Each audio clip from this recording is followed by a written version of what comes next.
Hello, everybody, and welcome to another episode of Madness University. This is LZ. I am here with Nick, and today we are going to cover sniping on eBay. Oh boy. And why, or the benefits from a buyer's perspective and a seller's perspective, Nick. And we might even get into, if you don't really like sniping, maybe how to avoid it as well. Yeah, how to And prevent it. then finally, I have a great pop quiz question for you. So audience, hold on till the very end. This one is completely random. We've been covering a few themes of topics, and this one is completely out of the blue. So stay tuned for that as well, everybody. Oh, this one's so stressful. All right. Okay. All right, Nick. So, yes, we have touched on sniping a decent amount on this show. We kind of brought it up a few times, but we haven't had an entire episode dedicated to sniping and what it is. And I think from a Madness University perspective, I think we owe it to the audience, especially maybe some of the new listeners, on first, like what it is, Yeah. why they should care about it if they're buying and they're selling.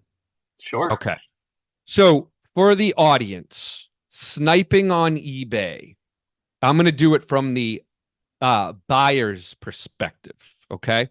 So from the buyer's perspective, sniping on eBay is you wait on eBay until the very, very end of an auction, and you slip in at the very end and you make your bid. You snipe that purchase, that auction bid, hopefully winning the bid from whoever else you're going up against. Mm-hmm. And the shadiest way to do it is you just follow that auction and you never make a bid, and that auction's out there for, let's call it 10 days or 7 days, 5 days, and you're just waiting. You're waiting in the shadows It's behind like the bushes. unspoken collusion. Like people that don't know each other are colluding to like not raise the price until the last 6 seconds. We'll get into that later. So I did a lot of research on this. The very, very end. And I do this. I'm sorry, everybody. I do this. It's just the way I work. It's probably the way my brain works. I tend to overanalyze and over research anything before I buy something. And this is an example of doing that. I don't want to make a bid early because I still need to do more research on that card. And then in the final 5 seconds, I say, okay, I got to make a bid. So I slide in and do it. I want to give everybody a bit of advice on what to do when you're sniping. Don't use round whole numbers. So let's say the card usually it's valued at $150 and the card is at $70 right now, and you're waiting until there is 5, 4, 3 seconds left to do this, and you think you can get it for $100, do not bid $100. I typically will bid $111.11 is what I will do. So you got to have a strategy around that, because you got to think about all the other people that are bidding $100. So that is important. The other tip I will give is make sure you are as close to your home Wi-Fi router as possible to give you the best opportunity to wait until literally 2 seconds left before that auction. All right, Dark Web Nick has another little piece of advice to piggyback. Ooh, okay. What do you got? Whenever you're trying to get concert tickets or Tops Now cards or something like that, throw your browser into incognito mode. It uses almost no bandwidth, and then attack it. So if you're it's better than your phone. It's better than an app. It's better than anything. Man. It's the cleanest way to access an API. So you just go into incognito mode, then make your bid. I feel like you're my brother-in-law. I feel like I don't even know you, Nick. This is ridiculous. You have mentioned like incognito mode like a few times with me, whether it's on the show or off the show. And I just thought it was, you're just trying to hide yourself, disguise who you are. But literally, I didn't know that it takes up less bandwidth. All browsers have it too. And don't do it on a mobile device. Go on your desktop. If you can't be on your desktop, then do it on, it's better than the app going incognito on a mobile browser. So it'll be faster and more efficient. And yes, Wi-Fi speed matters a ton. Wow. Okay. Good to know. All right. So let's go at it now, Nick, from the seller's perspective. And I know you've done some recent analysis on this, which it's crazy. So first of all, eBay sniping, I did a whole video on this. I will link it at the end of this video.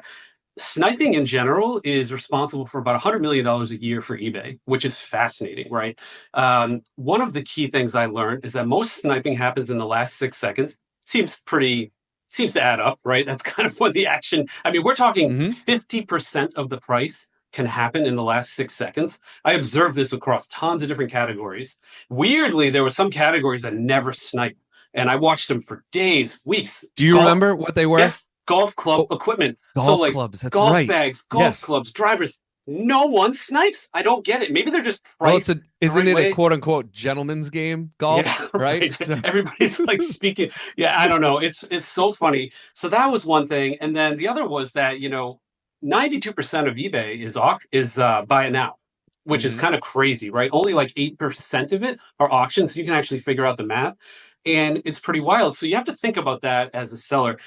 If you have a rare card, for example, a rare vintage autograph card that not a ton of people know about, it's not going to like pop in the algorithm like LeBron James. That's very risky to throw out at a dollar. I would Yeah, just, that's nerve-wracking.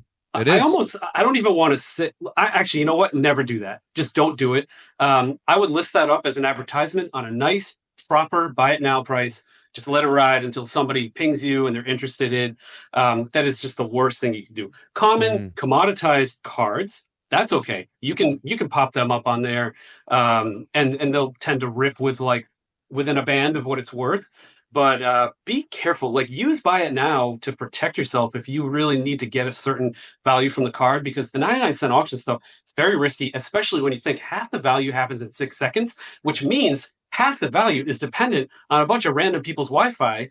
And it's even worse. Like you get this like collusion now where I feel like it's a user behavior. Whereas as a buyer, I'm thinking, you know what? I'm going to play ball with everybody else here and I'm not going to raise the price early. We don't even talk. I don't even know who these people are, but you're doing it. And it's so crazy. So there's just a lot of risk. So be willing to Mm. accept the risk if you're going to let it rip at a dollar. Sometimes I'm Yeah. just lazy and I want it over with, so I let it rip. But those are just that's some of the research. Those are some of the things you got to be careful with. Mm. Okay. Yeah, please, please pin that analysis because that was a really good video that you did a while Yeah, yeah, back yeah. I'll on drop it that. at the end of this video and Yeah. I'll pin it as a comment. Yeah. Okay. All right. Good. All right. So hopefully that gets everybody a little more comfortable with what sniping is because we have kind of deemed it as like this faux pas, like you shouldn't be doing it, but everybody does it, and I It's do fun. it, It's so fun, whatever. man.